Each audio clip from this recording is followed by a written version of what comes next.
लड़की के पहले उत्तर से भगवान कहाँ हैं, लड़की ने उत्तर दिया। अब सवाल दूसरा कि भगवान किस ओर देखते हैं। चलो बताओ, भगवान किस तरफ देखते हैं? किस तरफ देखते हैं? चारों तरफ। बताओ किस तरफ देखते हैं भगवान? सब तरफ देखते हैं। कैसे? भगवान सब ओर देखते हैं। कैसे? उदाहरण के साथ आपको बातें समझानी होंगी। यदि उदाहरण नहीं दिया गया तो बात सामने वाला ना समझ पाएगा, ना आप समझा पाओगे। इसलिए कोई भी बात करो उदाहरण के साथ, प्रैक्टिकली। भगवान, जैसे लड़की ने कहा महाराज क्या आप मुझे मोमबत्ती दे सकते हैं? हाँ, मोमबत्ती को जलाया गया और राजा से लड़की ने कहा महाराज बताओ ये प्रकाश जो है मोमबत्ती का, दीपक का, बताओ ये प्रकाश किस ओर देख रहा है? राजा ने कहा चारों ओर। लड़की ने कहा महाराज जैसे ये प्रकाश चारों ओर देख रहा है उसी तरह भगवान चारों ओर देखते हैं। चारों ओर देखते हैं। ईश्वर सब तरफ देखते हैं, ऊपर भी नीचे भी, चींटी से लेकर हाथी तक सब पर नजर है कि कौन अभी खाया है, कौन अभी भूखा है, कौन सोया है, कौन जागा है। सब पर नजरें बराबर हैं। भगवान है, सबको मेंटेन करते हैं, सबको देखते हैं, कोई उनकी नजरों से ना बचता। इसलिए गलत काम ना करना, क्योंकि देखने वाले भगवान है। लाख आंख से देख रहा है तुझे देखने वाला, सच की खेती कर ले चतुर नर, समय गुजरता जाता मेरे मालिक की दुकान में। प्रश्न तीसरा, इस समय भगवान क्या कर रहे हैं? इस समय क्या कर रहे होंगे? आप बताओ, इस समय भगवान क्या कर रहे होंगे? राजा का सवाल है ये। इस समय भगवान क्या कर रहे होंगे? क्या कर रहे हैं? मैया, ओ मेरी मां, पंचायत कर रहे होंगे आपकी तरह?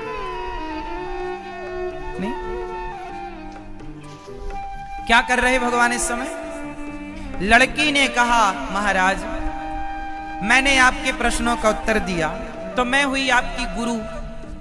हाँ हाँ, गुरु हुई। लड़की ने कहा मैं नीचे खड़ी हूं, आप ऊपर बैठे हैं, गुरु नीचे खड़ा है, शिष्य ऊपर बैठा है, मैं कैसे आपके प्रश्न का उत्तर दूं? पहले मुझे बिठाओ। राजा अपनी सिंहासन से उठा और गुरु है इस भाव से उस लड़की को अपने आसन पर राजा ने बिठाया।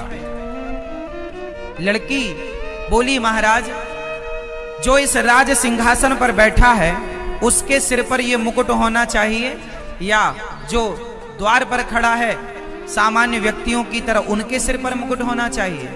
राजा ने कहा जो गद्दी पर बैठता है उसके सिंहासन, उसके सिर पर मुकुट होना चाहिए। लड़की ने कहा तो फिर पहनाओ। राजा ने अपना मुकुट उठाया और उस लड़की के सिर पर रख दिया और फिर पूछा अब बताओ तुम्हारे भगवान क्या करते हैं? लड़की ने कहा महाराज मुझ जैसे सामान्य व्यक्ति को, सामान्य स्त्री को उन्होंने राजा बना दिया और तुम जैसे राजा को सामान्य मनुष्य बना दिया, सामान्य व्यक्ति बना दिया। यही कर रहे हैं मेरे भगवान, राजा को रंक बनाना और रंक को राजा बनाना, यही ईश्वर का रोज का खेल है, रोज का कार्य है। यही कर रहे। राजा लड़की के चरणों में गिरा। उसने जो मंदिर तोड़ने का निर्णय लिया वापस लिया और स्वयं भक्त होकर सदा भगवान के आश्रित रहने लग गया। इस पूरी चर्चा से एक चीज स्पष्ट हुई कि आज जितने लोग नास्तिक हैं, आज जितने लोग भगवान को नहीं मानते, वो केवल इसलिए नहीं मानते क्योंकि उन्हें भगवान के बारे में सही जानकारी, सही ज्ञान अभी उन तक पहुंचा ही नहीं। यदि सही ज्ञान उन तक पहुंच जाए तो इस धरती पर ऐसा कोई है ही नहीं जो ये कहे कि मैं भगवान को नहीं मानता। अरे ना मानने के कोई प्रश्न ही नहीं है, कोई सवाल ही नहीं उठता। कोई कहे कि मैं नास्तिक हूं तो ऐसा हो नहीं सकता। अंधकार बताओ कहां होता है? बताइए अंधकार कहां होता है? जोर से बताओ, अंधकार कहां होता है? बोलो। हां, अंधकार वहां होता है जहां प्रकाश नहीं पहुंचता।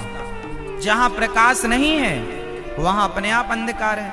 जहां ज्ञान नहीं पहुंचा, जहां भक्ति और प्रेम नहीं पहुंची, वहीं नास्तिकता का अंधकार है। जो लोग कहते हैं मैं भगवान को नहीं मानता, मतलब तुम तक अभी भक्ति का प्रकाश पहुंचा नहीं, ज्ञान का प्रकाश, इसलिए तुम कह रहे हो कि मैं अंधकार में हूं, अर्थात नास्तिक हूं। इसलिए आप लोगों की जिम्मेदारी है कि जिन तक प्रकाश भक्ति का नहीं पहुंचा, आप उन तक ये प्रकाश पहुंचाएं। समय निकालें और भगवत भक्ति का थोड़ा थोड़ा प्रचार करें, भगवान के बारे में औरों को समझाएं, बताएं। प्रिय भक्तों,